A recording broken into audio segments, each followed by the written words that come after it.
फरमाया कि अगर कोई शख्स किसी की गीबत करता है और वो गीबत उस तक नहीं पहुंचती जिसकी की जा रही है, कोई शख्स वो उस बुराई की बात उसको पहुंचाता है जिसके मुतल्लिक की जा रही है, तो वो ऐसा ही है जैसे किसी ने तीर मारा हो किसी की तरफ और उसको लगा ना हो, उसके पाँव के नीचे, पाँव कदमों में आके गिर गया हो। कोई शख्स उस तीर को उठाए और उसके सीने में घोंप दे कि ये तो तुम्हारे सीने के ऊपर चलाया गया था, पहुंचा नहीं, मेरा तो कोई कसूर नहीं, मैं तो नीचे से उठाकर तुम्हारे सीने में दाखिल कर रहा हूं, जो असल मकसद था इस तीर के चलाने का। बस बाज़ लोग तीर चलाते हैं, बाज़ उन तीरों को उन जगहों तक पहुंचाते हैं जहां नहीं पहुंचाना चाहिए, बाज़ शरारत करते हैं, बाज़ शरारत का आलाकार हो जाते हैं। और गीबत का उस मजमून से भी बड़ा ताल्लुक़ है, क्योंकि जो पहली 2 आयात में बयान हुआ, क्योंकि ये जो बीमारी है बातें करने की, इसका गीबत से बड़ा बराह रास्त गहरा ताल्लुक़ है।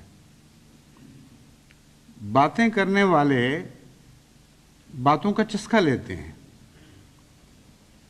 और जिनको बातें करने का चस्का पड़े कि ख़बरें मशहूर, अफवाहें मशहूर हो रही हैं कि जी वहाँ तो ये बात हो रही है, वहाँ ये बात हो रही है, ये बातें हमें पहुँची हैं, हम तुम्हें बताते हैं, उसके कई किस्म के मुहर्रिकात हैं।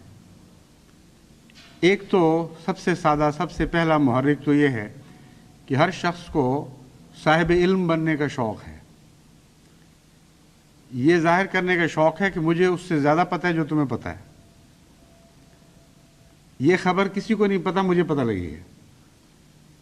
इसलिए जो भी नई खबर किसी सोसाइटी में सुनाता है वो इस बात का लुत्फ ले रहा होता है कि मैं तुमसे ज़्यादा इल्म रखता हूँ।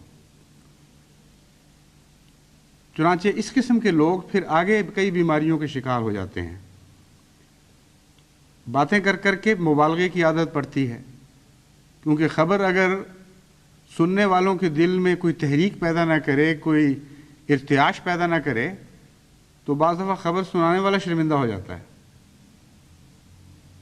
कोई ख़बर सुनाता है कि अच्छा यही इतनी सी बात थी, क्या फ़र्क पड़ता, फिर ये कौन सी सुनाने वाली बात है। तो जिसको आदत है इस किस्म का मज़ा लेने की, वो फिर उसमें मुबालगा शामिल करता है। वो कहते हैं नहीं ये इस तरह हुआ था वाक़या, और इस मामूली से चस्के के नतीजे में एक और बुराई